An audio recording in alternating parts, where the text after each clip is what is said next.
ਦੇ ਕਰਕੇ ਜਿਹੜੀ ਹੈ ਜੀ ਕਰੋਨਾ ਵਾਇਰਸ ਦੇ ਕਰਕੇ ਜੋਬ ਚਲੇ ਗਈ ਹੈ। ਜੋਬ ਦੇ ਕਰਕੇ ਉਹਨਾਂ ਦੇ ਪਰਿਵਾਰ ਦੀ ਇੰਸ਼ੋਰੈਂਸ ਕੱਟ ਹੋ ਗਈ ਹੈ। ਤੁਸੀਂ ਇੰਸ਼ੋਰੈਂਸ ਦੇ ਵਿੱਚ ਕੋਈ ਚੇਂਜਸ ਕਰਵਾਉਣਾ ਚਾਹੁੰਦੇ ਹੋ ਤਾਂ ਕਾਲ ਕਰ ਸਕਦੇ ਹੋ ਖਾਲਸਾ ਇੰਸ਼ੋਰੈਂਸ ਏਜੰਸੀ 408-272-2500 ਦੇ ਉੱਤੇ।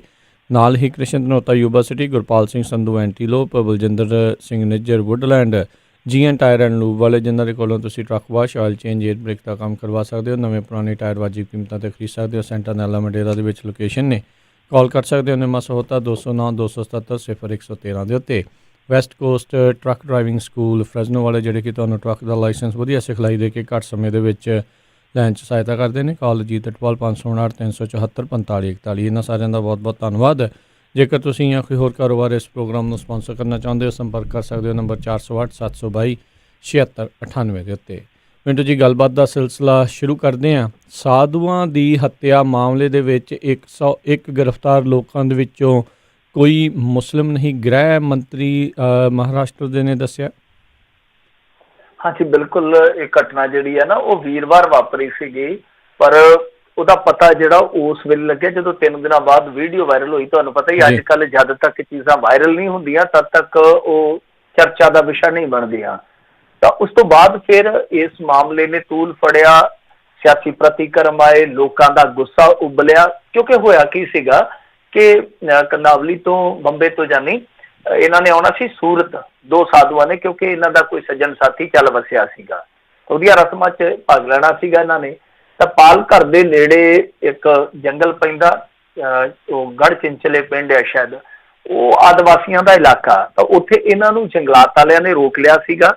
ਤੇ ਜਦ ਜੰਗਲਾਤ ਵਾਲੇ ਪੁੱਛਗਿੱਛ ਕਰਦੇ ਪਏ ਸਨ ਤਾਂ ਠੀਕ ਉਸ ਵੇਲੇ ਭੀੜ ਆ ਗਈ ਪਿੰਡੋਂ, ਕੁਛ ਬੰਦੇ ਆ ਗਏ, ਉਹਨਾਂ ਨੇ ਤੱਕ ਝੱਕ ਕਰਨੀ ਸ਼ੁਰੂ ਕਰ ਦਿੱਤੀ। ਉੱਥੋਂ ਕਲਾਮੀ ਵਧੀ, ਫਿਰ ਜਿਹੜੀ ਇਹ ਤਲਖ ਕਲਾਮੀ ਸੀਗੀ ਉਹ ਇੰਨੀ ਜ਼ਿਆਦਾ ਹੋ ਗਈ ਕਿ 400-500 ਬੰਦਾ ਆ ਗਿਆ ਪਿੰਡਾਂ ਉੱਥੇ, ਪਿੰਡ ਦੇ ਆਲੇ ਦੁਆਲਿਓ।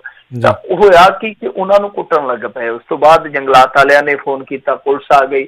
ਪੁਲਿਸ ਨੂੰ ਵੀ ਉਹ ਭੀੜ ਪੈ ਨਿਕਲੀ, ਪੁਲਿਸ ਜਿਹੜੀ ਆ ਉਹ ਛੱਡ ਕੇ ਉੱਥੋਂ ਨਿਕਲ ਗਈ। 3-4 ਜਣੇ ਹੀ ਆਏ ਸਨ ਉੱਥੇ। ਸੋ ਇਹ ਸਾਰਾ ਘਟਨਾਕ੍ਰਮ ਸੀ। ਉਹਦੇ ਵਿੱਚ 2 ਸਾਧੂ, ਜਿਹਦੇ 'ਚ ਇੱਕ ਦੀ ਉਮਰ 70 ਦੇ ਕਰੀਬ ਸੀ, ਇੱਕ ਦੀ 30-35 ਵਰੇ ਸੀ, ਇੱਕ ਉਹਨਾਂ ਦਾ ਡਰਾਈਵਰ ਸੀ। ਤਿੰਨਾਂ ਨੂੰ ਕੁੱਟ-ਕੁੱਟ ਕੇ ਮਾਰ ਦਿੱਤਾ ਗਿਆ ਭੀੜ ਵੱਲੋਂ। ਤਾਂ ਇਹਦੇ ਵਿੱਚ ਅੱਗੇ ਜਾ ਕੇ ਮਾਮਲਾ ਜਿਹੜਾ ਫਿਰ ਉਹ ਹਿੰਦੂ ਮੁਸਲਮਾਨ ਦਾ ਹੋ ਗਿਆ, ਕਿਉਂਕਿ ਤੁਹਾਨੂੰ ਪਤਾ ਹੀ ਆ ਸਾਧੂਆਂ ਦੀ ਮੌਤ ਹੋਈ, ਸਨਾਤਨੀ ਸਾਧੂ ਸਨ, ਬਹੁਤ ਮਾੜਾ ਹੋਇਆ। ਵੈਸ਼ੀਆਂ ਨੇ ਉਹ ਬਹੁਤ ਵੈਸ਼ਿਆਨਾ ਢੰਗ ਨਾਲ ਕਤਲੇਆਮ ਕਰ ਦਿੱਤਾ ਤਿੰਨਾਂ ਦਾ। ਪਰ ਉਸ ਤੋਂ ਬਾਅਦ ਇਹਨੂੰ ਫਿਰਕੂ ਰੰਗ ਦੇਣ ਦਾ ਯਤਨ ਕੀਤਾ ਗਿਆ ਕਿ ਇਹਦੇ ਵਿੱਚ ਮੁਸਲਮਾਨ ਸੀਗੇ, ਫਲਾਂ ਸੀ, ਧਮਕਾਂ ਸੀ। ਤੁਹਾਨੂੰ ਯਾਦ ਹੋਣਾ ਬਾਂਦਰਾ ਦੇ ਵਿੱਚ ਨਾ ਇੱਕ ਲਾਠੀਚਾਰਜ ਹੋਇਆ ਪਿਛਲੇ ਦਿਨੀ, ਜਿਹੜੇ ਮਾਈਗ੍ਰੈਂਟ ਵਰਕਰ ਉੱਥੇ ਠਹਿਰੇ ਹੋਏ ਸਨ। ਤਾਂ ਉਹ ਅਫਵਾਹ ਫੈਲਾਈ ਸੀ ਵਿਨੇ ਦੂਬੇ ਨਾਂ ਦੇ ਬੰਦੇ ਨੇ, ਤੇ ਹੋਰ ਨਹੀਂ ਤੇ ਕਹਿੰਦੇ ਜੀ ਵਿਨੇ ਦੂਬੇ ਦੇ ਤੇ ਮਾਂ ਪਿਓ ਜਿਹੜੇ ਉਹ ਮੁਸਲਮਾਨ ਆ। ਦੇਖੋ ਬੰਦਾ ਕੀ ਕਰੇਗਾ, ਹੁਣ ਹਰ ਪਾਸੇ ਹੈ ਨਾ ਜਿਹੜਾ ਇਹ ਮਾਮਲਾ ਉਹ ਬਣਾ ਦਿੱਤਾ ਜਾਂਦਾ ਤੱਕ ਤਕਾ ਕੇ। ਤਾਂ ਅੰਤ ਦੇ ਵਿੱਚ ਜਦੋਂ ਫਿਰ ਹੁਣ ਇਹਨਾਂ ਨੇ ਗ੍ਰਿਫਤਾਰੀਆਂ ਕੀਤੀਆਂ, 101 ਦੇ ਕਰੀਬ ਬੰਦਾ ਇਹਨਾਂ ਨੇ ਅਰੈਸਟ ਕੀਤਾ। ਉਸ ਤੋਂ ਇਲਾਵਾ ਫਿਰ ਇਹਨਾਂ ਨੇ ਪੁੱਛਗਿੱਛ ਕਰਕੇ ਲਿਸਟਾਂ ਹੋਰ ਵੀ ਬਣਾਈਆਂ ਹੋਈਆਂ, ਕੁਛ ਨਾਬਾਲਗ ਵੀ ਹੈ ਇਹਦੇ ਵਿੱਚ। ਤਾਂ ਕੁੱਲ ਮਿਲਾ ਕੇ ਇਹ ਸਿੱਟਾ ਕੱਢਿਆ ਕਿ ਜਿਹੜੇ ਬੰਦੇ ਨਾਮਜ਼ਦ ਕੀਤੇ ਗਏ ਮੁਕੱਦਮਿਆਂ 'ਚ ਉਹਨਾਂ 'ਚੋਂ ਇੱਕ ਵੀ ਮੁਸਲਮਾਨ ਨਹੀਂ ਹੈ। ਸੋ ਸਭ ਤੋਂ ਵੱਡੀ ਗੱਲ ਇਹ ਆ, ਤਾਂ ਗ੍ਰਹਿ ਮੰਤਰੀ ਜਿਹੜੇ ਮਹਾਰਾਸ਼ਟਰ ਦੇ ਕਹਿ ਰਹੇ ਆ ਕਿ ਇੱਕ ਵੀ ਮੁਸਲਮਾਨ ਨਹੀਂ ਹੈ।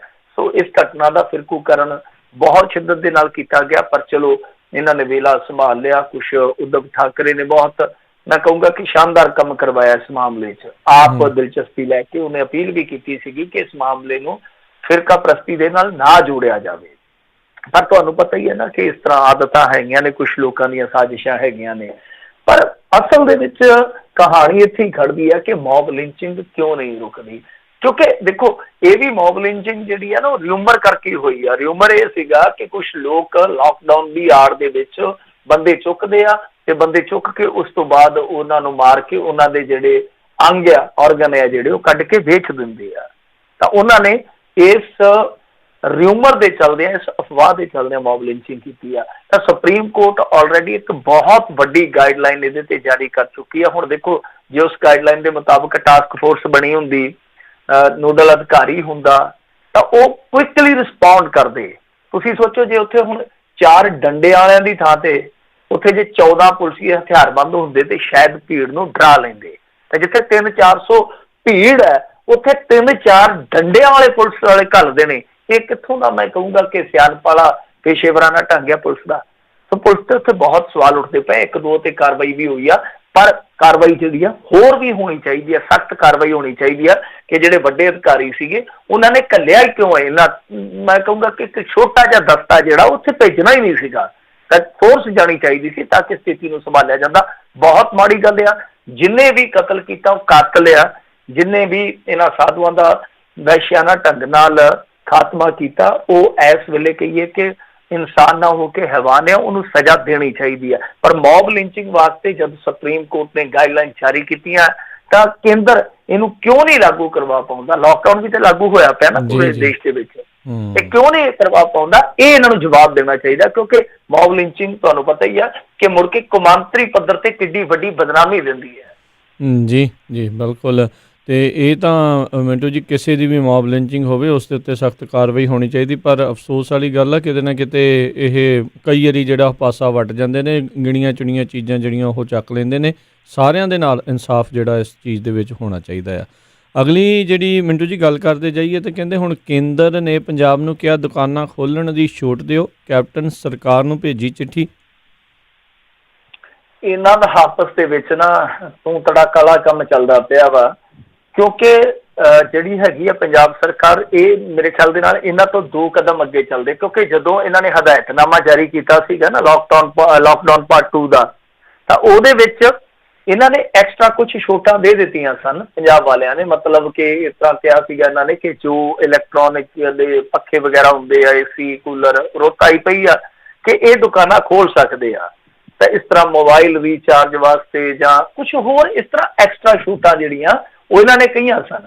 ਤਾਂ ਉਸ ਤੋਂ ਬਾਅਦ ਕੇਂਦਰ ਵਾਲਿਆਂ ਨੂੰ ਚੜ ਗਿਆ ਗੁੱਸਾ, ਹਰਖ ਚੜ ਗਿਆ। ਉਹਨਾਂ ਨੇ ਇਹਨਾਂ ਨੂੰ ਘੁਰਕੀ ਦਿੱਤੀ ਕਿ ਤੁਸੀਂ ਇਹ ਕੀ ਕਰਦੇ ਹੋ, ਤੁਹਾਨੂੰ ਇਹ ਛੋਟਾਂ ਦੇਣ ਵਾਸਤੇ ਨਹੀਂ ਕਿਹਾ, ਤੁਸੀਂ ਬੰਦ ਕਰੋ ਇਹ ਸਾਰਾ ਤਮਾਸ਼ਾ।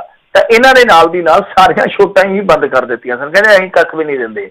ਉਸ ਤੋਂ ਬਾਅਦ ਫਿਰ ਯੂ ਟਰਨ ਮਾਰਿਆ ਕੈਪਟਨ ਅਮਰਿੰਦਰ ਸਿੰਘ ਹੋਰਾਂ ਨੇ, ਤਾਂ ਉਹਦੇ 'ਚ ਕਨਫਿਊਜ਼ਨ ਕ੍ਰੀਏਟ ਹੋ ਗਈ, ਕਿਉਂਕਿ ਜਿਹੜੇ ਦੁਕਾਨਦਾਰ ਸਨ ਉਹਨਾਂ ਨੂੰ ਪਤਾ ਨਹੀਂ ਸੀ ਲੱਗ ਰਿਹਾ ਕਿ ਕਿਹਦਾ ਹਦਾਇਤਨਾਮਾ ਮੰਨੀਏ, ਕੇਂਦਰ ਦਾ ਜਾਂ ਕੈਪਟਨ ਦਾ। ਕਿਉਂਕਿ ਕੈਪਟਨ ਬਾਅਦ 'ਚ ਕਹਿੰਦੇ ਕਿ ਨਹੀਂ, ਕੁਛ ਇਕਾਈਆਂ ਤੁਸੀਂ ਖੋਲੋ, ਕੁਛ ਕੰਮਕਾਰ ਜਿਹੜੇ ਆ ਤੋਰੋ।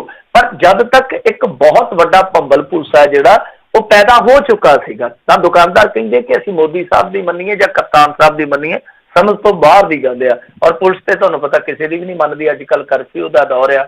ਤਾਂ ਹੁਣ ਇਹਨਾਂ ਨੇ ਕੇਂਦਰ ਵਾਲਿਆਂ ਨੇ ਯਾਨੀ ਫੇਰ ਚਿੱਠੀ ਲਿਖੀ ਹੈ ਇਹਨਾਂ ਨੂੰ, ਫੇਰ ਪੱਤਰ ਲਿਖ ਕੇ ਆਖਿਆ ਕਿ ਤੁਸੀਂ ਇਸ ਤਰ੍ਹਾਂ ਕਰੋ ਕਿ ਪ੍ਰੀਪੇਡ ਮੋਬਾਈਲ ਰਿਚਾਰਜ ਦੀਆਂ ਦੁਕਾਨਾਂ, ਬ੍ਰੈਡ ਫੈਕਟਰੀਆਂ, ਦੁੱਧ ਪ੍ਰੋਸੈਸਿੰਗ ਪਲਾਂਟ ਆ ਜਿਹੜੇ, ਆਟਾ ਦਾਲ ਚੱਕੀਆਂ ਜਿਹੜੀਆਂ, ਇਹ ਸਾਰੀਆਂ ਖੋਲ੍ਹਣਗੀਆਂ, ਤੁਸੀਂ ਇਜਾਜ਼ਤਾਂ ਦੇ ਦਿਓ, ਮਤਲਬ ਕਿ ਇਹਨਾਂ ਸਾਰਿਆਂ ਨੂੰ ਅਲਾਉ ਕਰ ਦਿਓ।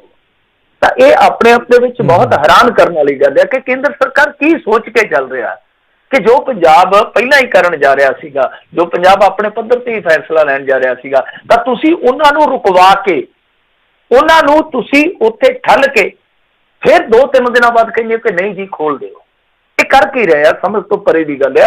ਇਸ ਤਰ੍ਹਾਂ ਗੱਡੀ ਨਹੀਂ ਚੱਲੇਗੀ, ਕਿਉਂਕਿ ਇੱਕ ਤੇ ਲੋਕ ਜਿਹੜੇ ਸਤੇ ਪਏ ਆ, ਤਪੇ ਪਏ ਆ, ਛੋਟੇ ਦੁਕਾਨਦਾਰ ਤੇ ਉਂਝ ਹੀ ਕਹੀਏ ਕਿ ਆਪਣਾ ਜਲੂਸ ਕਢਾ ਕੇ ਬੈਠੇ ਆ, ਤੇ ਉੱਤੋਂ ਭੰਬਲ ਭੂਸਾ ਕ੍ਰੀਏਟ ਹੋਏਗਾ ਤੇ ਅੱਛਾ ਨਹੀਂ ਹੈ, ਪੰਜਾਬ ਦੇ ਲਿਹਾਜ਼ ਨਾਲ ਠੀਕ ਨਹੀਂ ਹੈ। ਸੋ ਦੇਖਦੇ ਆ ਹੁਣ ਕੈਪਟਨ ਅਮਰਿੰਦਰ ਸਿੰਘ ਜੀ ਆ ਜਿਹੜੇ, ਉਹ ਕੀ ਕੇਂਦਰ ਦੀ ਇਸ ਚਿੱਠੀ ਤੇ ਵਿਚਾਰ ਕਰਦੇ ਆ, ਜਾਂ ਫਿਰ ਤੁਹਾਨੂੰ ਪਤਾ ਹੀ ਆ ਉਹ ਜਿਵੇਂ ਆਂਦੇ ਨੇ ਨਾ, ਵਸਣਾ ਫੌਜੀ ਦੇ ਭਾਵੇਂ ਬੂਟ ਸਣੇ ਲੱਤ ਮਾਰੇ। ਫਿਰ ਫੌਜੀ ਸਾਹਿਬ ਕਿਤੇ ਇਹ ਤਾਂ ਨਹੀਂ ਕਹਿੰਦੇ ਕਿ ਅੱਗੇ ਜਦੋਂ ਅਸੀਂ ਖੋਲਦੇ ਸੀ ਤੁਸੀਂ ਬੰਦ ਕਰਵਾਈਆਂ, ਹੁਣ ਨਹੀਂ ਖੋਲਦੇ ਅਸੀਂ, ਜਾਓ ਕੀ ਕਰ ਲਓਗੇ।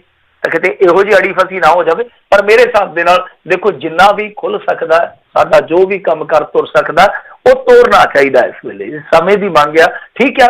2 ਮੋਰਚਿਆਂ ਤੇ ਤੁਹਾਨੂੰ ਲੜਨਾ ਜਿਹੜਾ ਥੋੜਾ ਔਖਾ ਹੋਊਗਾ, ਡਿਫੀਕਲਟ ਹੈ ਕੰਮ, ਕਿ ਇੱਕ ਤੇ ਤੁਸੀਂ ਬਿਮਾਰੀ ਨਾਲ ਲੜੋ ਔਰ ਦੂਸਰਾ ਤੁਸੀਂ ਕਾਰੋਬਾਰ ਨਾਲ ਲੜੋ।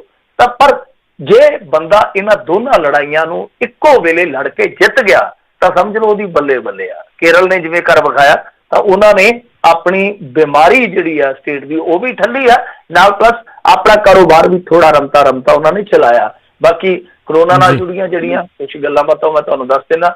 ਤੇ ਓਵਰਆਲ ਜੇ ਦੇਖੀਏ 25 ਲੱਖ ਤੋਂ ਮਾਮਲੇ ਜਿਹੜੇ ਵੱਧ ਗਏ ਆ, ਜਿਹੜੇ ਡੈਥ ਕੇਸ ਆ ਉਹ 1,80,000 ਦੇ ਕਰੀਬ, ਰਿਕਵਰ ਜਿਹੜੇ ਆ ਤੇਜ਼ੀ ਨਾਲ ਵੱਧਦੇ ਹੋਏ ਉਹ 7 ਲੱਖ ਤੱਕ ਪਹੁੰਚ ਗਏ, 7 ਲੱਖ ਤੋਂ ਟੱਪ ਗਏ ਆ।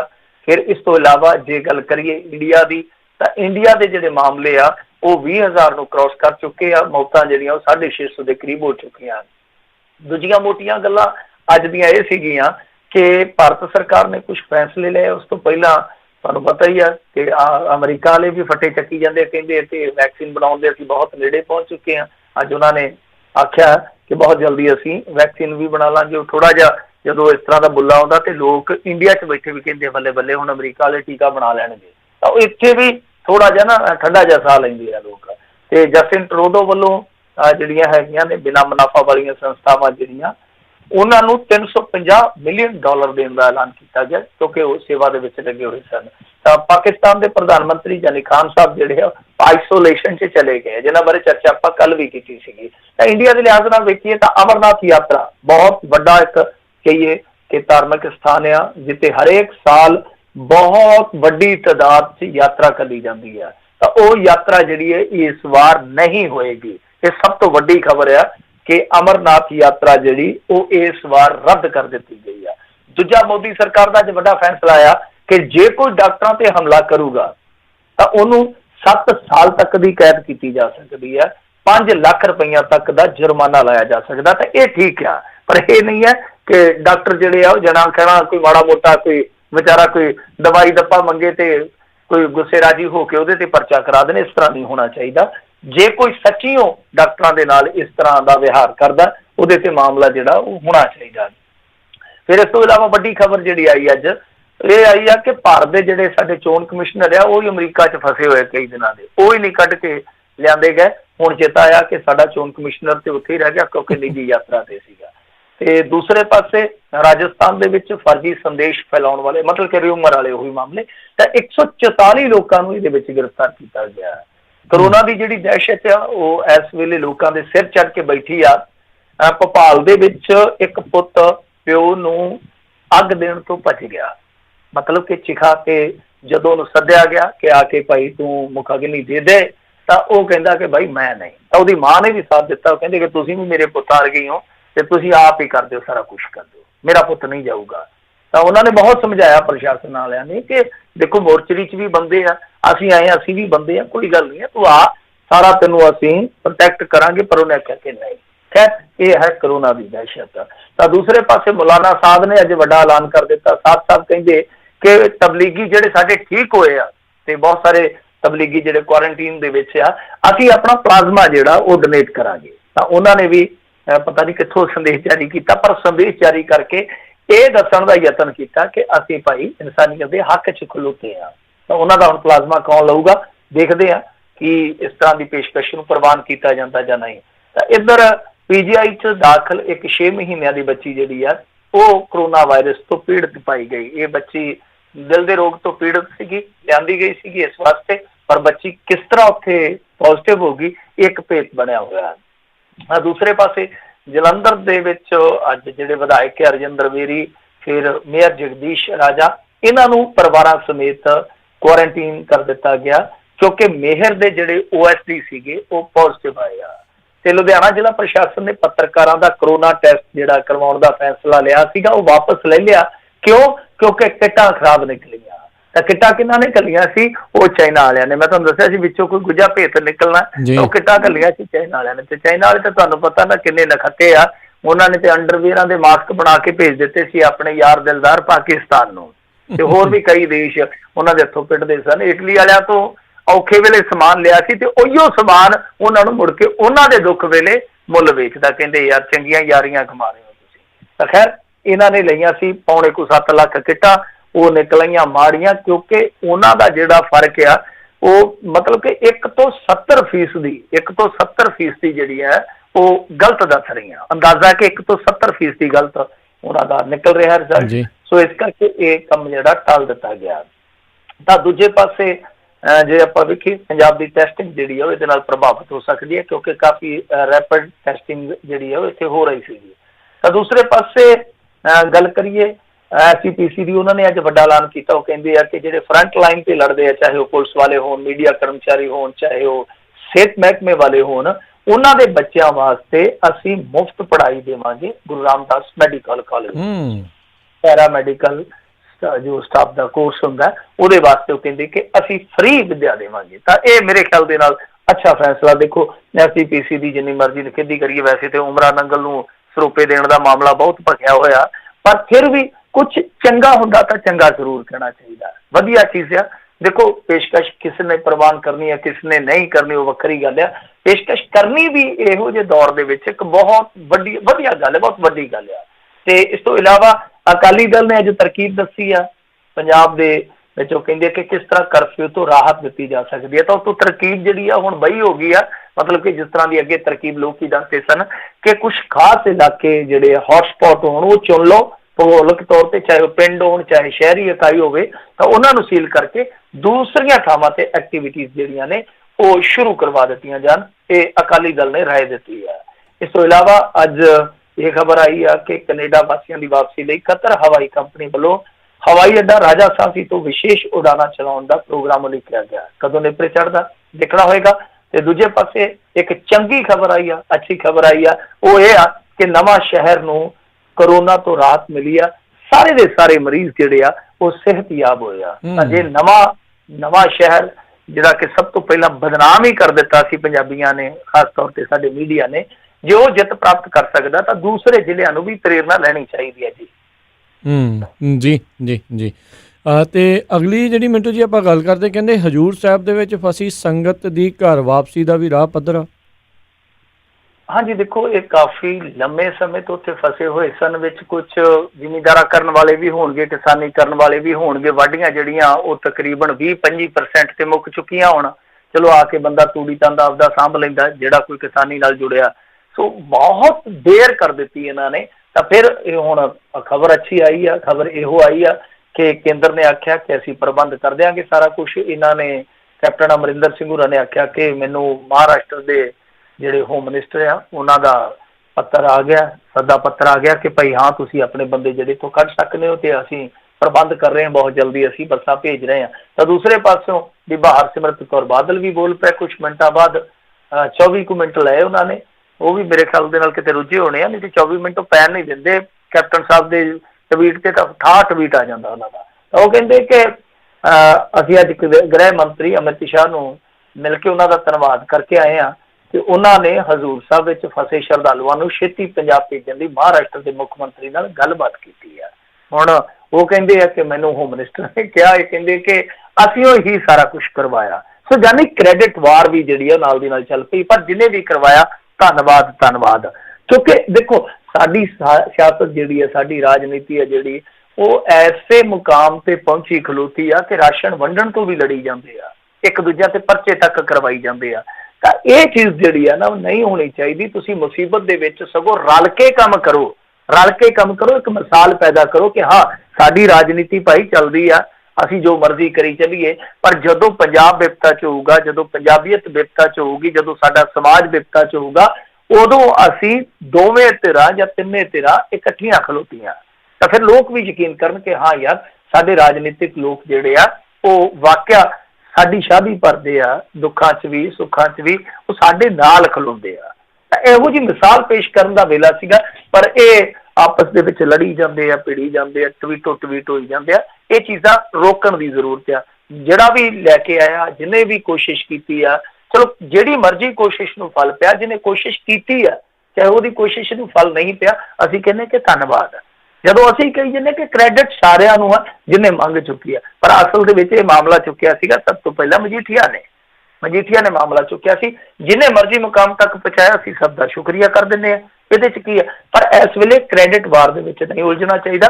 ਹੋਰ ਬਹੁਤ ਪੰਜਾਬੀ ਤੇ ਜਿਹੜੇ ਆ ਖਾੜੀ ਮੁਲਕਾਂ 'ਚ ਕਲਪਣ ਡੇ। ਮੈਨੂੰ ਅੱਜ ਫੋਨ ਆਇਆ ਦੁਬਈ ਤੋਂ, ਉਹ ਕਹਿੰਦਾ ਕਿ ਬਹੁਤ ਸਾਰੇ ਜਿਹੜੇ ਕਾਮੇ ਆ, ਤਵੀਰ ਕਹਿ ਰਿਹਾ ਸੀਗਾ, ਬਹੁਤ ਸਾਰੇ ਕਾਮੇ ਜਿਹੜੇ ਉਹ ਨੈਗੇਟਿਵ ਨੇ ਤੇ ਉੱਥੋਂ ਦੀਆਂ ਸਰਕਾਰਾਂ ਕਹਿੰਦੀਆਂ ਅਸੀਂ ਭੇਜਦੇ ਹਾਂ ਤੁਹਾਨੂੰ, ਕੋਈ ਚੱਕਰ ਨਹੀਂ ਹੈ, ਤੁਹਾਡੀ ਸਰਕਾਰ ਆਖੇ ਸਹੀ। ਤੇ ਉੱਥੇ ਤਾਂ ਕਹਿੰਦੇ ਕਿ ਅਸੀਂ ਕਮਰਿਆਂ 'ਚ ਪਏ, ਇੱਕ ਕਮਰੇ 'ਚ 10-10 ਵੀ ਪਏ ਆ ਤੇ ਸਾਰੇ ਕੰਮਕਾਰ ਠੱਪਿਆ। ਚਲੋ ਕੰਪਨੀ ਕੋਈ ਕਟੌਤੀ ਕਰਕੇ ਇੱਕ ਅੱਧੀ ਵਾਰੀ ਤਨਖਾਹ ਦੇ ਦੂਗੀ, ਮੁੜ ਕੇ ਜੇ 2-4 ਮਹੀਨੇ ਲਾਉਣੇ ਪਏ ਤੇ ਉਹ ਕਾਮੇ ਉੱਥੇ ਕਿਵੇਂ ਟਾਈਮ ਪਾਸ ਕਰਨਗੇ। ਤਾਂ ਤੁਸੀਂ ਉਹਨਾਂ ਬਾਰੇ ਵੀ ਸੋਚੋ। ਹੋਰ ਸਾਡੇ ਅੱਜ ਇੱਕ ਮੈਂ ਅਖਬਾਰ 'ਚ ਖਬਰ ਪੜ੍ਹਦਾ ਪਿਆ ਸੀਗਾ, ਸਾਡੇ ਕਾਮੇ ਜਿਹੜੇ ਆ ਗੁਰਦਾਸਪੁਰ ਇਲਾਕੇ ਦੇ ਉਹ ਕਸ਼ਮੀਰ 'ਚ ਫਸੇ ਹੋਏ ਆ, ਔਰ ਔਰਤਾਂ ਵੀ ਉਹਨਾਂ ਦੇ ਨਾਲ, ਨਿੱਕੇ ਬੱਚੇ ਵੀ ਉਹਨਾਂ ਦੇ ਨਾਲ ਆ, ਸਾਡੇ ਪੰਜਾਬੀ ਕਾਮੇ ਆ ਜਿਹੜੇ। ਤਾਂ ਉਹ ਵੀ ਕੱਢ ਕੇ ਲਿਆਉਣ ਦੀ ਜ਼ਰੂਰਤ ਆ। ਇਹ ਥੋੜੀ ਨਾ ਕਿ ਹੁਣ ਇੱਕ ਥਾਂ ਤੋਂ ਕੱਢ ਕੇ ਲਿਆਉਂਦੇ ਆ ਤੇ ਤੁਸੀਂ ਨੰਬਰ ਬਣਾਉਣ ਚੁੱਲ ਜੀ ਜਾਓ। ਜਿਹੜੇ ਦੂਸਰੇ ਆ ਉਹਨਾਂ ਨੂੰ ਵੀ ਕੱਢਣ ਦਾ ਰਲ ਮਿਲ ਕੇ ਯਤਨ ਕਰਨਾ ਚਾਹੀਦਾ ਹੈ। ਜੀ ਜੀ ਜੀ। ਅਗਲੀ ਜਿਹੜੀ ਗੱਲ ਕਰਦੇ ਕਹਿੰਦੇ ਨਿੱਜੀ ਹਸਪਤਾਲਾਂ ਦੇ ਵਿੱਚ ਇਲਾਜ ਕਰਾਉਣ ਵਾਲੇ ਕਰੋਨਾ ਪੀੜਤ ਮਰੀਜ਼ ਆਪਣੀ ਜੇਬ ਦੇ ਵਿੱਚੋਂ ਖਰਚ ਕਰਨਗੇ। ਦੇਖੋ ਰੌਲਾ ਕੀ ਪਿਆ ਵਾ ਕਿ ਇੱਕ ਮਈ ਦਾ ਬਿੱਲ ਬਣ ਗਿਆ ਮੇਰੇ ਖਿਆਲ ਦੇ ਨਾਲ ਤਕਰੀਬਨ 6-7 ਲੱਖ, ਉਹਦੀ ਏਜ ਹੈਗੀ ਆ 60-70 ਸਾਲ, ਤੇ ਘਰ ਵਾਲੇ ਜਿਹੜੇ ਆ ਹੁਣ ਸਾਥ ਛੱਡ ਗਏ ਇੰਨਾ ਬਿੱਲ ਦੇਖ ਕੇ। ਜਿਹੜੇ ਹਸਪਤਾਲ ਵਾਲੇ ਕਹਿੰਦੇ ਅਸੀਂ ਮਾਈ ਨਹੀਂ ਛੱਡਦੇ ਉਦੋਂ ਤੱਕ, ਮਤਲਬ ਕਿ ਅਸੀਂ ਛੁੱਟੀ ਨਹੀਂ ਦਿੰਦੇ। ਲੁਧਿਆਣੇ ਦਾ ਬਹੁਤ ਮਸ਼ਹੂਰ ਹਸਪਤਾਲ ਆ, ਉਹ ਰੇੜਕਾ ਪਾ ਕੇ ਬੈਠੇ ਆ। ਫਿਰ ਸਰਕਾਰ ਤੱਕ ਪਹੁੰਚ ਕੀਤੀ ਗਈ, ਉਸ ਮਾਈ ਨੇ ਬਕਾਇਦਾ ਕਾਲ ਕੀਤੀ ਕੈਪਟਨ ਸਾਹਿਬ ਨੂੰ ਕਿ ਭਾਈ ਆ ਬਿੱਲ ਭਰੋ, ਤਾਂ ਇਹਨਾਂ ਨੇ ਬਕਾਇਦਾ ਹੁਣ ਪ੍ਰੈਸ ਰਿਲੀਜ਼ ਜਾਰੀ ਕਰ ਦਿੱਤਾ ਕਿ ਭਾਈ ਅਸੀਂ ਨਹੀਂ ਬਿੱਲ ਭਰਨਾ, ਮਤਲਬ ਕਿ ਜੇ ਤਾਂ ਇਲਾਜ ਕਰਵਾਉਣਾ ਤੁਸੀਂ ਤੇ ਇੱਥੇ ਆ ਜਾਓ, ਤੇ ਜੇ ਨਹੀਂ ਤੇ ਫਿਰ ਭਾਈ ਸਾਡੇ ਹੱਥ ਖੜੇ ਆ, ਤੁਸੀਂ ਜਾਣੋ ਤੁਹਾਡਾ ਕੰਮ ਜਾਣੇ, ਸਵਾਰੀ ਆਪਣੇ ਸਮਾਨ ਦੀ ਆਪ ਜ਼ਿੰਮੇਵਾਰ ਹੋਏਗੀ, ਅਸੀਂ ਕੱਖ ਨਹੀਂ ਦੇਣਾ ਲੈਣਾ। ਤਾਂ ਇਹਨਾਂ ਦੇ ਹੱਥ ਖੜੇ ਆ, ਇਹ ਲੋਕਾਂ ਨੂੰ ਵੇਖਣਾ ਪਏਗਾ ਕਿ ਉਹਨਾਂ ਨੇ ਇਲਾਜ ਵਾਸਤੇ ਕਿਹੜਾ ਹਸਪਤਾਲ ਚੁਣਨਾ। ਵੈਸੇ ਜੇ ਅਸੀਂ ਚੰਗੇ ਲੀਡਰ ਚੁਣੇ ਹੁੰਦੇ ਤੇ ਅੱਜ ਸਾਨੂੰ ਚੋਣ ਕਰਨ ਦੀ ਇਹ ਦੁਵਿਧਾ ਨਾ ਹੁੰਦੀ, ਦਿੱਕਤ ਨਾ ਹੁੰਦੀ। ਅਸੀਂ ਸਿੱਧਾ ਕਹਿੰਦੇ ਕਿ ਜਨਤਕ ਸਿਹਤ ਕੇਂਦਰਾਂ 'ਚ ਜਾਵਾਂਗੇ, ਅਸੀਂ ਸਰਕਾਰੀ ਸਿਹਤ ਸਹੂਲਤਾਂ ਲਵਾਂਗੇ ਅਸੀਂ, ਕਿਉਂਕਿ ਅਸੀਂ ਚੰਗੇ ਲੀਡਰ ਨਹੀਂ ਚੁਣ ਸਕੇ ਤੇ ਲੀਡਰ ਜਿਹੜੇ ਆ ਉਹ ਚੰਗੀਆਂ ਵਿਵਸਥਾਵਾਂ ਨਹੀਂ ਚੁਣ ਸਕੇ। ਇਹੀ ਫਰਕ ਰਿਹਾ। ਅਸੀਂ ਚੁਣ 'ਚ ਮਾਰ ਖਾ ਗਏ, ਉਹਨਾਂ ਨੇ ਚਿੰਨ੍ਹ ਦੇ ਵਿੱਚ ਡੰਡ ਲਾ ਦਿੱਤੀ। ਸੋ ਆਹੀ ਬੇੜਾ ਕਰਕੇ ਆ, ਇੱਦਾਂ ਹੀ ਬੇੜਾ ਕਰਕੇ ਆ ਸਾਡਾ ਪੰਜਾਬ ਦਾ। ਕਿਉਂਕਿ ਕਿਸੇ ਸਮੇਂ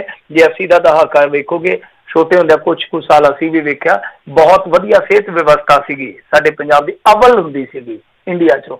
ਅੱਜ ਅਸੀਂ ਬਹੁਤ ਥੱਲੇ ਪਏ ਹਾਂ। ਕਿਸ ਕਰਕੇ? ਕਿਉਂਕਿ ਸਾਡੀ ਲੀਡਰਸ਼ਿਪ ਮਾੜੀ ਸੀਗੀ। ਤਾਂ ਇਹ ਹੁਣ ਲੋਕਾਂ ਨੂੰ ਵੀ ਸੋਚਣਾ ਪਊਗਾ ਕਿ ਭਾਈ ਕਿਹੜੇ ਲੀਡਰ ਚੁਣਨੇ ਆ ਤੁਸੀਂ। ਜੇ ਤੇ ਇਹੋ ਜਿਹੇ ਚੁਣਨੇ ਆ ਤੇ ਚੁਣੀ ਚਲੋ, ਇਹੋ ਜਿਹਾ ਤੁਹਾਨੂੰ ਚਿਣ ਕੇ ਦੇਈ ਜਾਵਾਂਗੇ। ਤੇ ਦੂਜੀ ਗੱਲ ਇਹ ਆ ਕਿ ਇਹਨਾਂ ਨੇ ਮੇਰੇ ਖਿਆਲ ਦੇ ਨਾਲ ਫੈਸਲਾ ਕੀਤਾ ਹੋਇਆ ਆਲਰੇਡੀ ਕਿ ਅਸੀਂ ਨਿੱਜੀ ਹਸਪਤਾਲ ਜਿਹੜੇ ਅਕਵਾਇਰ ਕਰ ਸਕਦੇ ਹਾਂ ਆਉਣ ਵਾਲੇ ਸਮੇਂ 'ਚ, ਉਹਨਾਂ ਦਾ ਸਟਾਫ ਵੀ ਜਿਹੜਾ ਸੇਵਾਵਾਂ 'ਚ ਲਾ ਸਕਦੇ ਹਾਂ। ਜਦ ਤੁਸੀਂ ਕਰਦੇ ਹੋ ਤਾਂ ਫਿਰ ਕਰਕੇ ਵਿਖਾ ਦਿਓ, ਗੱਲਾਂ ਕਾਹਤੋਂ ਕਰੀ ਜਾਂਦੇ ਹੋ।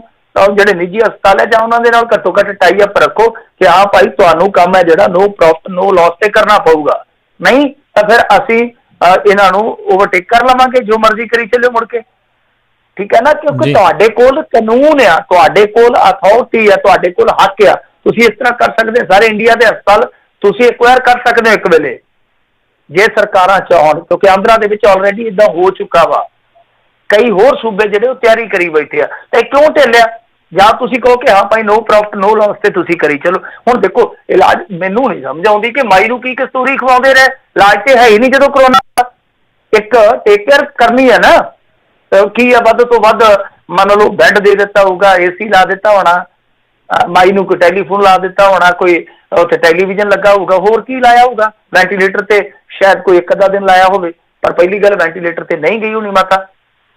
ਤਾਂ ਇਹ ਚੀਜ਼ ਵੇਖਣ ਵਾਲੀ ਆ ਕਿ ਉਹਨਾਂ ਨੇ ਇਲਾਜ ਦਿੱਤਾ ਕੀ ਆ, ਉਹ ਤੇ ਪਤਾ ਕਰੋ ਕਿ 5,70,000 ਜਾਂ 6,70,000 ਬਿੱਲ ਬਣਿਆ, ਉਹਦੇ 'ਚ ਦਿੰਦੇ ਕੀ ਰਹੇ ਆ, ਇਹ ਤੇ ਪਤਾ ਲੱਗੇ। ਇਲਾਜ ਤੇ ਹੈ ਹੀ ਨਹੀਂਗਾ, ਦਿੰਦੇ ਤਾਂ ਪੈਰਾਸੀਟਾਮੋਲ ਆ, ਜਾਂ ਅੰਕਲ ਟਰੰਪ ਨੇ ਜਿਹੜੀ ਦਵਾਈ ਮੰਗਾਈ ਸੀਗੀ ਮਲੇਰੀਆ ਵਾਲੀ ਉਹ ਦਿੰਦੇ ਆ। ਕੀ ਦਿੰਦੇ ਆ? ਉਹ ਜਿਹੜਾ 7 ਲੱਖ ਦਾ ਬਿੱਲ ਬਣਿਆ, ਘੱਟੋ ਘੱਟ ਲੋਕਾਂ ਨੂੰ ਉਹ ਤੇ ਦਿਖਾਓ ਨਾ ਕਿ ਮਾਤਾ ਨੂੰ ਦਿੱਤਾ ਕੀ ਆ। ਸੋ ਪੰਜਾਬ ਸਰਕਾਰ ਨੇ ਪੱਲਾ ਝਾੜਿਆ, ਪਰ ਪੱਲਾ ਝਾੜਿਆ ਗੱਲ ਨਹੀਂ ਬਣਨੀ। ਨਿੱਜੀ ਹਸਪਤਾਲਾਂ ਦੇ ਵਿੱਚ ਲੋਕ ਜਾਂਦੇ ਆ ਜਾਨ ਬਚਾਉਣ ਵਾਸਤੇ, ਭੱਜ ਤੁੜਕ ਹਰ ਇੱਕ ਬੰਦਾ ਕਰਦਾ, ਪਰ ਇਹ ਨਹੀਂ ਹੈ ਕਿ ਜੇ ਬੰਦਾ ਬਚ ਜਾਵੇ ਤੇ ਮੁੜ ਕੇ ਬਿੱਲ ਦੇ ਝਟਕੇ ਦੇ ਨਾਲ ਹੀ ਅੱਧਾ ਹਾਰਟ ਅਟੈਕ ਹੋ ਜਾਵੇ ਉਹਨੂੰ। ਜੀ ਜੀ ਬਿਲਕੁਲ। ਅਗਲੀ ਮਿੰਟ ਜੀ ਗੱਲ ਕਰਦੇ, ਕਹਿੰਦੇ ਮੋਦੀ ਹੁਣਾਂ ਦੇ ਪ੍ਰੋਗਰਾਮ ਦੀ ਹਮਾਇਤ ਕਰਨ ਦੇ ਉੱਤੇ ਪਰਚਾ ਤਰਕਸ਼ੀਲ ਭੜਕੇ। ਦੇਖੋ ਇਹ ਪਰਚਾ ਇਸ ਕਰਕੇ ਹੋ ਗਿਆ ਕਿਉਂਕਿ ਇੱਕ ਸੱਜਣ ਸੀਗੇ ਜਿਹੜੇ ਕਿ ਮੁਲਾਜ਼ਮ ਸੀਗੇ। ਮੁਲਾਜ਼ਮ ਤੁਹਾਨੂੰ ਪਤਾ ਕਈ ਵਾਰ ਥੋੜੇ ਜਿਹੇ ਵਿਚਾਰਧਾਰਕ, ਕਈ ਸਖਤ ਮਿਜ਼ਾਜ ਦੇ ਵੀ ਹੁੰਦੇ ਆ। ਤਾਂ ਇਹਨਾਂ ਨੂੰ ਇਸ ਕਰਕੇ ਪਰਚੇ ਦੇ ਵਿੱਚ ਦਰਜ ਕਰ ਦਿੱਤਾ ਗਿਆ ਕਿਉਂਕਿ ਇਹਨਾਂ ਨੇ ਉਸ ਦਿਨ ਜਿੱਦਣ ਇਹਨਾਂ ਨੇ ਆਖਿਆ ਸੀਗਾ ਕਿ ਦੀਵੇ ਬਾਲੋ, ਫਲਾਂ ਕਰੋ, ਧਮਕਾਂ ਕਰੋ, ਤਾਂ ਉਹਨਾਂ ਨੇ ਐਸਾ ਨਹੀਂ ਕੀਤਾ ਸੀਗਾ। ਭਾਖੜਾ ਬਿਆਸ ਮੈਨੇਜਮੈਂਟ ਬੋਰਡ ਦੇ ਇਹ ਅਧਿਕਾਰੀ ਸੀਗੇ, ਕਰਮਚਾਰੀ ਸੀਗੇ, ਚਰਨਜੀਤ ਸਿੰਘ ਇਹਨਾਂ ਦਾ ਨਾਮ ਸੀਗਾ। 10 ਅਪ੍ਰੈਲ ਨੂੰ ਜਿਹੜਾ ਉਹ ਐਲਾਨ ਹੋਇਆ ਸੀਗਾ, ਤਾਂ ਇਹਨਾਂ ਤੇ ਪਰਚਾ ਦਰਜ ਕਰ ਦਿੱਤਾ ਗਿਆ ਕਿ ਇਹਨਾਂ ਨੇ ਹੁਕਮ ਅਦੂਲੀ ਕੀਤੀ ਆ। ਸੋ ਇਹ ਮੇਰੇ ਖਿਆਲ ਦੇ ਨਾਲ ਬਹੁਤ ਮਾੜੀ ਗੱਲ ਹੈ। ਤਰਕਸ਼ੀਲਾਂ ਦਾ ਸਟੈਂਡ ਜਾਇਜ਼ ਆ। ਉਹ ਕਹਿੰਦੇ ਆ ਕਿ ਦੇਖੋ ਇਹ ਕੋਈ ਨੋਟੀਫਾਈਡ ਥੋੜਾ ਸੀਗਾ, ਕੋਈ ਨੋਟੀਫਿਕੇਸ਼ਨ ਥੋੜੀ ਨਾ ਜਾਰੀ ਹੋਇਆ ਸੀਗਾ। ਬਿਲਕੁਲ ਗੱਲ ਸਹੀ ਹੈ ਉਹਨਾਂ ਦੀ ਕਿ ਇੱਕ ਅਪੀਲ ਸੀਗੀ, ਜਿਸ ਤਰ੍ਹਾਂ ਹੁਣ ਸੁਨੀਲ ਜਾਖੜ ਨੇ ਅਪੀਲ ਕੀਤੀ, ਉਸ ਅਪੀਲ ਤੇ ਤੁਹਾਨੂੰ ਪਤਾ ਹੀ ਹੈ ਲੋਕਾਂ ਨੇ ਕੀ ਦਲੀਲ ਦਿੱਤੀ, ਕੀ ਰਿਐਕਸ਼ਨ ਸੀਗਾ। ਇਹਨਾਂ ਦੇ ਆਪਣੇ ਮੁੱਖ ਮੰਤਰੀ ਨੇ ਮੇਰੇ ਖਿਆਲ ਦੇ ਨਾਲ ਹਰ ਹਰ ਮਹਾਦੇਵ ਨਹੀਂ ਕਿਹਾ, ਤਾਂ ਕੀ ਮੁੱਖ ਮੰਤਰੀ ਤੇ ਪਰਚਾ ਕਰਾ ਦੇਣਗੇ? ਉਦੋਂ 10 ਤਰੀਕ ਨੂੰ ਬਹੁਤ ਸਾਰੇ ਲੋਕ ਆ ਜਿਹੜੇ ਸਾਡੇ ਵਰਗੇ ਨਹੀਂ ਇਸ ਚੱਕਰ 'ਚ ਪਏ, ਥਾਲੀਆਂ ਖੜਕਾਉਣ ਵਾਲਾ ਨਹੀਂ ਬਹੁਤ ਸਾਰੇ ਲੋਕਾਂ ਨੇ ਕੰਮ ਕੀਤਾ, ਕੀ ਤੁਸੀਂ ਪਰਚਾ ਦਰਜ ਕਰ ਦਿਓਗੇ? ਪਰ ਜੇ ਇਹੀ ਕੰਮ ਚੱਲ ਗਿਆ ਤੇ ਜਿਹੜਾ ਕੋਈ ਮਾਤੜ ਆ ਉਹਨੂੰ ਤਾਂ ਫਿਰ ਜਾ ਕੇ ਕੁੱਟਣ ਪੈ ਜਾਓਗੇ ਤੁਸੀਂ, ਕਿਆ ਤੂੰ ਥਾਲੀਆਂ ਖੜਕਾ, ਸਾਡੇ ਮੋਦੀ ਦਾ ਇਹ ਹੁਕਮ ਆਇਆ, ਭਗਤ ਤਾਂ ਜਾ ਕੇ ਕਹਿਣਗੇ ਘਰਾਂ ਚੋਂ ਧੂ ਲੈਣਗੇ ਕਿ ਹਾਂ ਬਾਈ ਥਾਲੀ ਖੜਕਾਓ, ਤੇਰੇ ਘਰ ਥਾਲੀ ਨਹੀਂ ਹੈਗੀ, ਜੇ ਥਾਲੀ ਨਹੀਂ ਹੈਗੀ ਤੈਨੂੰ ਵੀ ਖੜਕਾ ਦਿੰਦੇ ਅਸੀਂ, ਆਵਾਜ਼ ਹੀ ਆਉਣੀ ਚਾਹੀਦੀ ਆ। ਸੋ ਇਸ ਤਰ੍ਹਾਂ ਨਹੀਂ ਹੋਣਾ ਚਾਹੀਦਾ। ਪਰ ਇਹ ਬਹੁਤ ਦੇਰ ਬਾਅਦ ਮਾਮਲਾ ਸਾਹਮਣੇ ਆਇਆ, ਕਿਉਂਕਿ ਜੇ ਮਾਮਲਾ ਦਰਜ ਹੋਇਆ 10 ਤਰੀਕ ਤੋਂ ਬਾਅਦ ਤਾਂ ਬਹੁਤ ਜਲਦੀ ਹੋ ਗਿਆ ਹੋਵੇਗਾ, ਪਰ ਇਹ ਮੀਡੀਆ ਦੇ ਵਿੱਚ ਕਿਉਂ ਨਹੀਂ ਆਇਆ, ਇਹ ਵੀ ਇੱਕ ਵੇਖਣ ਵਾਲੀ ਗੱਲ ਹੈ। ਔਰ ਵੇਖਣ ਵਾਲੀ ਇਹ ਵੀ ਗੱਲ ਹੈ ਨਾ ਕਿ ਇਹੋ ਜਿਹੇ ਜਿਹੜੇ ਸਾਡੇ ਭਾਖੜਾ ਬਿਆਸ ਮੈਨੇਜਮੈਂਟ ਬੋਰਡ ਦੇ ਵਿੱਚ ਜਿਹੜੇ ਸਾਡੇ ਬਹੁਤ ਵੱਡੇ ਪੱਧਰ ਦੇ ਅਹੁਦੇ ਸੀਗੇ, ਬਹੁਤ ਵੱਡੀ ਤਾਦਾਦ ਸੀਗੀ, ਪੰਜਾਬ ਸਰਕਾਰ ਨੇ ਉਧਰ ਵੀ ਤਵੱਜੋ ਨਹੀਂ ਦਿੱਤੀ। ਵੈਸੇ ਵੀ ਤੁਹਾਨੂੰ ਪਤਾ ਹੀ ਹੈ ਸਾਡੇ ਡੈਮ ਡੂਮ ਜਿਹੜੇ ਆ ਉਹ ਕਿਵੇਂ ਇਹਨਾਂ ਨੇ ਖੋਹ ਲਏ ਆ, ਕੰਟਰੋਲ ਕਿਵੇਂ ਕੇਂਦਰ ਆਪਣੇ ਕੋਲ ਲੈ ਗਿਆ, ਉਹ ਸਾਰੀਆਂ ਕਹਾਣੀਆਂ ਲੰਮੀਆਂ ਚੌੜੀਆਂ ਆ। ਪਰ ਸਭ ਤੋਂ ਵੱਡੀ ਗੱਲ ਇਹ ਆ ਕਿ ਸਾਡੀ ਸਰਕਾਰ ਜਿਹੜੀ ਆ ਕਾਂਗਰਸ ਸਰਕਾਰ, ਕੀ ਉਹ ਇਸ ਮਾਮਲੇ 'ਚ ਸਟੈਂਡ ਨਹੀਂ ਲੈ ਸਕਦੀ? ਸਟੈਂਡ ਨਹੀਂ ਲੈ ਸਕਦੀ। ਔਰ ਲੈਣਾ ਬਣਦਾ ਹੈ ਕਿ ਭਾਈ ਕਿਉਂ ਸਾਡੇ ਕਰਮਚਾਰੀ ਨੂੰ ਕਿਉਂ ਤੁਸੀਂ ਇਸ ਤਰ੍ਹਾਂ ਹਰਾਸ ਕਰ ਰਹੇ ਹੋ? ਇਹ ਬਹੁਤ ਗਲਤ ਗੱਲ ਹੈ ਔਰ ਕਾਨੂੰਨ ਨੇ ਪਰਚਾ ਬਣਦਾ ਹੀ ਨਹੀਂ, ਕਿਉਂਕਿ ਮੋਦੀ ਸਾਹਿਬ ਨੇ ਅਪੀਲ ਕੀਤੀ ਆ, ਨਾ ਕਿ ਉਹਨਾਂ ਨੇ ਕੋਈ ਇਸ ਫੈਸਲੇ ਨੂੰ ਨੋਟੀਫਾਈਡ ਕੀਤਾ ਕਿ ਹਰੇਕ ਇੰਡੀਅਨ ਨੂੰ ਦੀਵਾ ਬਾਲਣਾ ਹੀ ਪਊਗਾ ਜਾਂ ਥਾਲੀ ਖੜਕਾਉਣੀ ਪਊਗੀ। ਇਹ ਤੇ ਇਹ ਆ ਕਿ ਜਾਂ ਤੇ ਫਿਰ ਨੋਟੀਫਿਕੇਸ਼ਨ ਜਾਰੀ ਕਰ ਦੇਣ, ਫਿਰ ਤੇ ਚਲੋ ਕੋਈ ਮਾਰੀ ਦਾ ਕਰੂਗਾ, ਮਜਬੂਰੀ ਦਾ ਕਰੂਗਾ। ਪਰ ਆਹ ਜਿਹੜੀ ਗੱਲ ਹੈ ਮੋਦੀ ਸਾਹਿਬ ਤੇ ਹੱਥ ਜੋੜਦੇ ਆ ਤੇ ਤੁਸੀਂ ਜਿਹੜੇ ਲੋਕ ਨਹੀਂ ਮੰਨਦੇ ਉਹਨਾਂ ਦੇ ਹੱਥ ਤੋੜਨ ਤੇ ਤੱਕ ਵੀ ਆ ਗਏ ਹੋ। ਔਰ ਇਹ ਐਸਾ ਕੀਤਾ ਹੀ ਆ, ਹਰਿਆਣੇ ਦੇ ਵਿੱਚ ਇੱਕ ਟੱਬਰ ਨੂੰ ਮੁਸਲਮਾਨਾਂ ਦੇ ਨੂੰ ਕੁੱਟਿਆ ਲਿਜਾ ਕੇ ਇਹਨਾਂ ਨੇ ਘਰੋਂ। ਜੀ ਜੀ ਜੀ। ਅਗਲੀ ਜਿਹੜੀ ਮਿੰਟੂ ਜੀ ਗੱਲ ਕਰਦੇ, ਕਹਿੰਦੇ ਪੰਜਾਬ ਸਰਕਾਰ ਦੇ ਮਹਿਕਮਿਆਂ ਤੇ ਖਰਚ ਤੇ ਲਾਇਆ ਕੱਟ। ਦੇਖੋ ਕੱਟ ਇਹਨਾਂ ਨੇ ਲਾਇਆ, ਖਰਚ ਜਿਹੜੇ ਹੁਣ ਜਿੱਦਾਂ ਲਾ ਲਓ ਕਿ ਸਿਹਤ ਮਹਿਕਮਾ ਛੱਡ ਕੇ, ਸਿੱਖਿਆ ਮਹਿਕਮਾ ਛੱਡ ਕੇ, ਖੇਤੀ ਮਹਿਕਮਾ ਛੱਡ ਕੇ, ਕੁਛ ਇਸ ਤਰ੍ਹਾਂ ਦੇ ਮਹਿਕਮੇ ਛੱਡ ਕੇ ਬਾਕੀ ਸਾਰਿਆਂ ਤੇ ਹੀ ਇਹਨਾਂ ਨੇ ਪੈਟਰੋਲ ਡੀਜ਼ਲ ਦਾ 25% ਦਾ ਕੱਟ ਲਾ ਦਿੱਤਾ।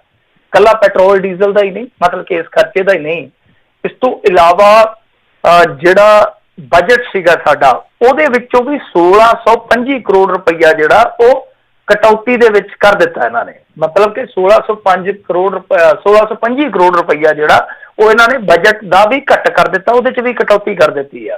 ਤਾਂ ਹੁਣ ਦੇਖੋ ਕਟੌਤੀਆਂ ਠੀਕ ਆ, ਇਸ ਸਮੇਂ ਦੀ ਹੁਣ ਨਜ਼ਾਕਤ ਹੈ, ਇਸ ਵੇਲੇ ਸਮਝਣ ਦੀ ਜ਼ਰੂਰਤ ਆ, ਕਿਉਂਕਿ ਆਲੋਚਨਾ ਨਹੀਂ ਕੀਤੀ ਜਾ ਸਕਦੀ, ਸਰਕਾਰ ਘਿਰੀ ਹੋਈ ਆ। ਉਹ ਆਪਾਂ ਸਾਰੇ ਜਾਣਦੇ ਆ ਕਿ ਇਸ ਵੇਲੇ ਜਿਹੜਾ ਮਾਹੌਲ ਬਣਿਆ ਪਿਆ ਵਾ ਪੂਰੇ ਸੰਸਾਰ ਦੇ ਵਿੱਚ ਹੀ ਇਸ ਵੇਲੇ ਇਹ ਕ੍ਰਾਈਸਿਸ ਹੈ।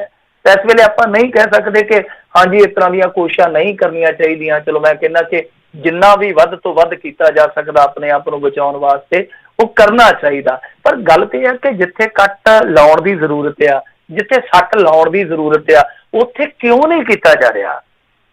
ਹੁਣ ਮੈਂ ਕੁਝ ਉਦਾਹਰਨਾਂ ਦੇ ਦਿੰਦਾ ਤੁਹਾਨੂੰ ਕਿ ਦੇਖੋ ਜਿਹੜੇ ਸਾਡੇ ਵਿਧਾਇਕ ਆ ਉਹ 6 ਪੈਨਸ਼ਨਾਂ ਲੈ ਰਹੇ ਆ। ਕੀ ਹੁਣ ਵੇਲਾ ਨਹੀਂ ਆ ਗਿਆ ਕਿ ਅਸੀਂ ਕਹੀਏ ਕਿ ਬਹੁਤ ਲੁੱਟ ਲਿਆ ਤੁਸੀਂ, ਕਿ ਹੁਣ ਭਾਈ ਆਪਾਂ ਲਿਆਉਣੇ ਇੱਕ ਕਾਨੂੰਨ ਤੇ ਪੈਨਸ਼ਨ ਕਰਦੇ ਆ ਇੱਕ, ਵੱਧ ਤੋਂ ਵੱਧ ਇੱਕ ਪੈਨਸ਼ਨ ਹੈ ਜਿਹੜੀ ਕੋਈ 25-30 ਹਜ਼ਾਰ ਲੈਣਾ ਭਾਈ ਲਈ ਚਲੋ। ਵੈਸੇ ਵੀ ਜਦੋਂ ਤੁਹਾਨੂੰ ਲੋਕਾਂ ਨੇ ਹਰਾ ਦਿੱਤਾ, ਨਕਾਰ ਦਿੱਤਾ, ਤਾਂ ਘਰੇ ਬੈਠੇ ਹੀ ਤੁਹਾਨੂੰ 20-25 ਹਜ਼ਾਰ ਜੇ ਕੋਈ ਮਿਲਦਾ ਸਾ ਜਿਹੜਾ ਤਾਂ ਲੈ ਲਓ। ਮੁਫਤ ਦਾ ਤੇਲ ਤਾਂ ਤੁਸੀਂ ਆਪ ਹੀ ਕਹਿੰਦੇ ਹੋ ਕਿ ਜੁੱਤੀ 'ਚ ਪਾ ਲੈਣਾ ਚਾਹੀਦਾ। ਫਿਰ ਜਿਹੜਾ ਇਨਕਮ ਟੈਕਸ ਇੱਕ ਸਾਲ ਦਾ 1 ਲੱਖ ਰੁਪਏ ਦੇ ਕਰੀਬ ਇੱਕ ਵਿਧਾਇਕ ਦਾ ਲੋਕਾਂ ਦੇ ਖਜ਼ਾਨੇ ਤੇ ਭਰਿਆ ਜਾਂਦਾ ਹੈ, ਉਹ ਕੱਟ ਨਹੀਂ ਲਾਉਣਾ ਚਾਹੀਦਾ। ਹੁਣ ਵੇਲਾ ਆ ਗਿਆ ਕਿ ਆ ਭਾਈ ਅਸੀਂ ਕੱਟ ਲਾਵਾਂਗੇ ਹੁਣ। ਫਿਰ ਇਸ ਤੋਂ ਇਲਾਵਾ 15-15 ਹਜ਼ਾਰ ਰੁਪਇਆ ਟੈਲੀਫੋਨ ਦਾ ਬਿੱਲ ਲਈ ਜਾਂਦੇ। ਦੱਸੋ ਕਿਹੜੇ ਇਹਨਾਂ ਨੇ ਥਾਈਲੈਂਡ ਦੇ ਵਿੱਚ ਘਮਾਉਣੇ ਹੁੰਦੇ ਆ ਹਰ ਟਾਈਮ ਕਿ ਇੰਨੇ ਬਿੱਲ, ਇੱਥੇ 500 ਦਾ ਪਾ ਲਓ, ਪੈਕ ਮੁੱਕਦਾ ਨਹੀਂ ਗਾ, ਮੁੰਡੇ ਪਾ ਲੈਂਦੇ, ਨਾਲੇ ਟਿਕਟੌਕ ਬਣਾਈ ਜਾਂਦੇ ਆ, 24 ਘੰਟੇ ਫੇਸਬੁੱਕ ਚਲਾਈ ਜਾਂਦੇ, ਕਾਲਾਂ ਕਰੀ ਜਾਂਦੇ ਆ, ਕੁਛ ਨਹੀਂ ਹੁੰਦਾ। ਤੇ ਇਹਨਾਂ ਦੇ ਵੱਖਰੇ ਬਿੱਲ ਲਾਏ ਹੋਏ 15-15 ਹਜ਼ਾਰ ਰੁਪਇਆ ਟੈਲੀਫੋਨ ਦਾ ਬਿੱਲ। ਫਿਰ ਇਸ ਤੋਂ ਇਲਾਵਾ ਤੁਸੀਂ ਕਿੰਨੀਆਂ ਚੀਜ਼ਾਂ ਵੇਖੀਆਂ ਹੋਣੀਆਂ ਆ ਜਿਹੜੀਆਂ ਅਖਬਾਰਾਂ 'ਚ ਆਈਆਂ ਕਿ ਬਾਦਲ ਸਾਹਿਬ ਨੇ 4 ਕਰੋੜ ਦਾ ਮੈਡੀਕਲ ਬਿੱਲ ਲੈ ਲਿਆ। ਜਿਹੜੇ ਹੈਗੇ ਸੀ ਸਰਾਏ ਨਾਗਾ ਵਾਲੇ, ਉਹਨਾਂ ਦੇ ਪਰਿਵਾਰ ਨੇ 3-4 ਕਰੋੜ ਦਾ ਲੈ ਲਿਆ ਮੈਡੀਕਲ ਬਿੱਲ, ਜਦਕਿ 2003 ਤੱਕ ਚਰਨਜੀਤ ਭੁੱਲਰ ਦੀ ਰਿਪੋਰਟ ਦੇ ਵਿੱਚ ਮੈਂਸ਼ਨ ਕੀਤਾ ਗਿਆ ਸੀਗਾ ਕਿ ਸਿਰਫ 500 ਰੁਪਏ ਤੱਕ ਮੈਡੀਕਲ ਬਿੱਲ ਕਲੇਮ ਕੀਤਾ ਜਾ ਸਕਦਾ ਸੀ। ਤੇ ਅੱਜ ਅਨੰਤ ਹੈ, ਮਤਲਬ ਕਿ ਉਹਦੀ ਹੱਦ ਹੀ ਕੋਈ ਨਹੀਂ ਹੈ। ਜਿੰਨਾ ਮਰਜ਼ੀ ਕੋਈ ਮੈਡੀਕਲ ਬਿੱਲ ਕਲੇਮ ਕਰ ਸਕਦਾ, ਜੇ ਵਿੱਤ ਵਿਭਾਗ ਪਾਸ ਕਰਦਾ ਤਾਂ ਜਿੰਨਾ ਮਰਜ਼ੀ ਮੋਟਾ ਬਿੱਲ ਹੋ ਸਕਦਾ, ਤਾਂ ਕਿ ਇਹਦੇ ਤੇ ਕੱਟ ਲਾਉਣ ਦੀ ਜ਼ਰੂਰਤ ਨਹੀਂ ਹੈ। ਹੋਰ ਕਿੰਨੀਆਂ ਚੀਜ਼ਾਂ ਤੇ ਕੱਟ ਲਾਉਣ ਦੀ ਜ਼ਰੂਰਤ ਆ। ਸੋ ਜਿਹੜਾ ਕੁਛ ਕਰਨਾ ਉਹ ਠੀਕ ਹੈ ਕਿ ਤੁਸੀਂ ਕਰੋ, ਪਰ ਜਿੱਧਰ ਕਰਨ ਦੀ ਜ਼ਰੂਰਤ ਆ, ਜਿੱਧਰ ਜ਼ਿਆਦਾ ਫਾਇਦਾ ਹੋ ਸਕਦਾ ਉਧਰਲੇ ਪਾਸੇ ਵੀ ਆਓ ਨਾ। ਤੁਸੀਂ ਆਪ ਵੀ ਐਗਜ਼ਾਮਪਲ ਸੈੱਟ ਕਰੋ। ਕਹਿੰਦੇ ਹੁੰਦੇ ਆ ਲੈਣ ਦੇ ਸ਼ਾਹ ਦੇਣ ਦੇ ਦਿਵਾਲੀਏ, ਤੇ ਲਈ ਜਾਂਦੇ ਹੋ ਦੇਣ ਵਾਰੀ ਤੁਹਾਨੂੰ ਹੁਣ ਗਸ਼ੀ ਪੈਂਦੀ ਆ ਕਿੰਨੇ ਪਰਿਵਾਰ ਆ, ਕਿੰਨਿਆਂ ਦਾ ਆ ਗਿਆ ਲੇਖਾ ਜੋਖਾ ਸਾਹਮਣੇ ਕਿ ਐਮਪੀ ਲੈਟ ਦੇ ਵਿੱਚੋਂ ਜ਼ਰੂਰ ਦਿੱਤਾ ਇਹਨਾਂ ਨੇ, ਪਰ ਆਪਣੀ ਨਿੱਜੀ ਕਮਾਈ ਚੋਂ ਇਹਨਾਂ ਨੇ ਇੱਕ ਧੇਲਾ ਨਹੀਂ ਦਿੱਤਾ ਹੁਣ ਤੱਕ ਪੰਜਾਬ ਨੂੰ। ਜੀ ਜੀ ਜੀ। ਤੇ ਅਗਲੀ ਜਿਹੜੀ ਮਿੰਟੂ ਜੀ ਜਾਂਦੇ ਜਾਂਦੇ ਗੱਲ ਕਰਦੇ, ਕਹਿੰਦੇ ਪਟਿਆਲੇ ਦਾ ਕੀਤਾ ਜਾ ਰਿਹਾ ਲਿਹਾਜ਼। ਦੇਖੋ ਪਟਿਆਲੇ ਦਾ ਲਿਹਾਜ਼ ਇਸ ਕਰਕੇ ਕੀਤਾ ਜਾ ਰਿਹਾ ਕਿ ਜਦੋਂ ਆਪਾਂ ਹੁਣ ਗੱਲਬਾਤ ਕਰਦੇ ਪਏ ਸੀਗੇ, ਠੀਕ ਇਸ ਵੇਲੇ ਇੱਕ ਇਹਨਾਂ ਦਾ ਬੁਲੇਟਿਨ ਜਿਹੜਾ ਜਾਰੀ ਹੁੰਦਾ, ਵੈਸੇ ਘੰਟਾ ਕੁ ਪਹਿਲਾਂ ਹੋ ਜਾਂਦਾ ਆਪਣੇ ਤੋਂ, ਤੇ ਉਹ ਬੁਲੇਟਿਨ ਆਇਆ ਤਾਂ ਉਹਦੇ ਵਿੱਚ ਖੁਲਾਸਾ ਹੋਇਆ ਕਿ 18 ਮਰੀਜ਼ ਰਾਜਪੁਰੇ ਤੋਂ ਅੱਜ ਫਿਰ ਨਿਕਲ ਆਏ ਔਰ ਹੁੱਕਾ ਪਾਰਟੀ ਕੀਤੀ ਸੀ ਉਹਨਾਂ ਨੇ। ਹੁਣ ਇੱਧਰ ਤੇ ਲੋਕਾਂ ਨੂੰ ਆਟਾ ਪਾਰਟੀ ਪਈ ਆ ਵੀ ਆਟਾ ਹੀ ਮਿਲ ਜਾਵੇ ਤੇ ਪਾਰਟੀ ਹੋ ਜਾਵੇ, ਹੋਰ ਨਹੀਂ ਤੇ ਗੁਲਗੁਲੇ ਹੀ ਕੱਢ ਲਈਏ ਘਰੇ, ਮੱਠੀਆਂ ਹੀ ਬਣਾ ਲਈਏ, ਤੇ ਇਹ ਸਭ ਹੁੱਕਾ ਪਾਰਟੀ ਕਰਦੇ ਪਏ ਸੀਗੇ ਰਲ ਕੇ। ਤਾਂ ਉੱਥੇ ਦੱਸਦੇ ਆ ਕਿ 18 ਇਨਫੈਕਟਡ ਨਿਕਲੇ ਆ ਔਰ ਪਟਿਆਲੇ 'ਚ ਗਿਣਤੀ ਹੋ ਗਈ ਆ ਇਨਫੈਕਟਡ ਲੋਕਾਂ ਦੀ 49, ਆਲਮੋਸਟ 50 ਲਾ ਲਓ ਤੁਸੀਂ, ਵੱਜ ਗਈ ਆ ਇੱਥੇ ਪਟਿਆਲੇ ਦੇ ਵਿੱਚੋਂ। ਔਰ ਇਹ ਉਹਨਾਂ ਜ਼ਿਲ੍ਹਿਆਂ 'ਚ ਸ਼ੁਮਾਰਤ ਆ ਹੁਣ ਜਿੱਥੇ 50 ਮਰੀਜ਼ ਹੋ ਗਏ ਆ। ਤਾਂ ਇਹ ਆਪਣੇ ਆਪ ਦੇ ਵਿੱਚ ਹੈਰਾਨ ਕਰਦੇ ਆ ਕਿ ਪਟਿਆਲੇ ਨੂੰ ਹੁਣ ਤੱਕ ਹੌਟਸਪੌਟ ਨਹੀਂ ਐਲਾਨਿਆ ਇਹਨਾਂ ਨੇ, ਪਤਾ ਨਹੀਂ ਕਿਹੜਾ ਮਹੂਰਤ ਕਢਾਉਣਾ। ਹੁਣ ਕਮਾਲ ਦੀ ਗੱਲ ਇਹ ਆ ਕਿ ਜਿਹੜਾ ਹੌਟਸਪੌਟ ਹੁੰਦਾ ਉਹ ਜਿਹੜਾ ਤੁਹਾਨੂੰ ਪਤਾ ਹੀ ਆ ਕਿ ਉੱਥੇ ਕੁਝ ਐਕਸਟਰਾ ਸਖਤਾਈਆਂ ਕਰ ਦਿੱਤੀਆਂ ਜਾਂਦੀਆਂ, ਤਾਂ ਉਹ ਆਮ ਤੌਰ ਤੇ ਜਿੱਥੇ 2-4 ਕੇਸ ਨਿਕਲ ਆਉਂਦੇ ਆ ਉੱਥੇ ਹੌਟਸਪੌਟ ਜਿਹੜਾ ਉਹ ਐਲਾਨ ਦਿੱਤਾ ਜਾਂਦਾ। ਔਰ ਕਮਾਲ ਦੀ ਗੱਲ ਹੈ ਕਿ ਮੋਗੇ 'ਚ 4 ਹੈ ਤੇ ਮੋਗੇ ਨੂੰ ਹੌਟਸਪੌਟ ਐਲਾਨ ਦਿੱਤਾ ਸੀ ਇਹਨਾਂ ਨੇ, ਤੇ 24 ਘੰਟੇ ਪਹਿਲਾਂ ਤੱਕ 31 ਮਰੀਜ਼ ਆ ਗਏ ਸੀਗੇ, ਆ ਚੁੱਕੇ ਸੀ ਪਟਿਆਲੇ ਦੇ, ਤਦ ਤੱਕ ਵੀ ਇਹਨਾਂ ਨੇ ਹੌਟਸਪੌਟ ਨਹੀਂ ਸੀ ਐਲਾਨਿਆ, ਸਿਰਫ ਤੇ ਸਿਰਫ ਇਸ ਕਰਕੇ ਕਿਉਂਕਿ ਉਹ ਕੈਪਟਨ ਦਾ ਸ਼ਹਿਰ ਆ। ਤਾਂ ਇਸ ਮਾਮਲੇ ਦੇ ਵਿੱਚ ਮੇਰੇ ਖਿਆਲ ਦੇ ਨਾਲ ਕੁਤਾਹੀ ਨਹੀਂ ਕਰਨੀ ਚਾਹੀਦੀ। ਪਟਿਆਲੇ ਦਾ ਮਾਮਲਾ ਬਹੁਤ ਗਾਂਹ ਤੱਕ ਚਲੇ ਗਿਆ, ਇਹਨਾਂ ਨੂੰ ਸੋਚਣਾ ਚਾਹੀਦਾ, ਵਿਚਾਰਨਾ ਚਾਹੀਦਾ ਕਿ ਜੇ ਤੁਸੀਂ ਇਹੋ ਜਿਹੇ ਮਾਮਲਿਆਂ 'ਚ ਵੀ ਰਾਜਨੀਤੀ ਕਰੋਗੇ ਤਾਂ ਫਿਰ ਤੇ ਸ਼ਰਮ ਦਾ ਘਾਟਾ ਨਾ ਤੁਹਾਨੂੰ, ਫਿਰ ਤੇ ਲਾਹਨਤਾਂ ਦਾ ਘਾਟਾ ਤੁਹਾਨੂੰ। ਤੇ ਤੁਸੀਂ ਇਹੋ ਜਿਹੇ ਮਾਮਲਿਆਂ 'ਚ ਤੇ ਘੱਟੋ ਘੱਟ ਪੈਮਾਨਾ ਇੱਕੋ ਜਿਹਾ ਰੱਖ ਲਓ ਕਿ ਹਾਂ ਭਾਈ ਜਿੱਥੇ ਮਾਮਲੇ ਆਈ ਜਾਂਦੇ ਆ ਹੌਟਸਪੌਟ ਐਲਾਨੋ, ਉੱਥੇ ਸਖਤਾਈ ਕਰੋ, ਉੱਥੇ ਲੋਕਾਂ ਨੂੰ ਜਾਗਰਤ ਕਰੋ, ਉੱਥੇ ਥੋੜ੍ਹੀ ਜਿਹੀ ਇਲਾਜ ਦੀ ਵਿਵਸਥਾ ਬਿਹਤਰ ਕਰੋ। ਇਹ ਚੀਜ਼ਾਂ ਕਰਨ ਦੀ ਜ਼ਰੂਰਤ ਆ। ਹੁਣ ਇਹਦੇ ਵਿੱਚ ਵੀ ਪੱਖਪਾਤ ਆ ਤਾਂ ਤੁਸੀਂ ਸਮਝ ਲਓ ਕਿ ਕਿਸ ਤਰ੍ਹਾਂ ਦੀ ਸੋਚ ਹੈ ਸਾਡੇ ਸਿਆਸਤਦਾਨਾਂ ਦੀ। ਜੀ ਜੀ ਜੀ। ਤੇ ਮਿੰਟੂ ਜੀ ਬਹੁਤ ਬਹੁਤ ਤੁਹਾਡਾ ਧੰਨਵਾਦ ਕਰਦੇ ਹਾਂ, ਤੁਸੀਂ ਸਾਡੇ ਨਾਲ ਜੁੜੇ, ਇਹਨਾਂ ਖਬਰਾਂ ਬਾਰੇ ਤੁਸੀਂ ਜਾਣਕਾਰੀ ਦਿੱਤੀਆਂ। ਅਗਲੀ ਵਾਰ ਤੱਕ ਲਈ ਬੜੀ ਮਿਹਰਬਾਨੀ, ਪਿਆਰ ਭਰੀ ਸਤਿ ਸ਼੍ਰੀ ਅਕਾਲ ਜੀ। ਸਤਿ ਸ਼੍ਰੀ ਅਕਾਲ ਜੀ। ਤੇ ਸਰੋਤਿਓ ਇੱਥੇ ਸਾਡਾ ਅੱਜ ਦਾ ਪ੍ਰੋਗਰਾਮ ਸਮਾਪਤ ਹੈ। ਮਿਲਦੇ ਹਾਂ ਅਗਲੀ ਵਾਰ, ਉਦੋਂ ਤੱਕ ਲਈ ਮੇਰੇ ਵੱਲੋਂ ਵੀ ਸਭ ਨੂੰ ਪਿਆਰ ਸਤਿਕਾਰ ਸਹਿਤ ਸਤਿ ਸ਼੍ਰੀ ਅਕਾਲ। ਜਿਉਂਦੇ ਵਸਦੇ ਰਹੋ, ਹੱਸਦੇ ਖੇਡਦੇ ਰਹੋ, ਸੁਣਦੇ ਰਹੋ ਪੰਜਾਬੀ ਰੇਡੀਓ USA।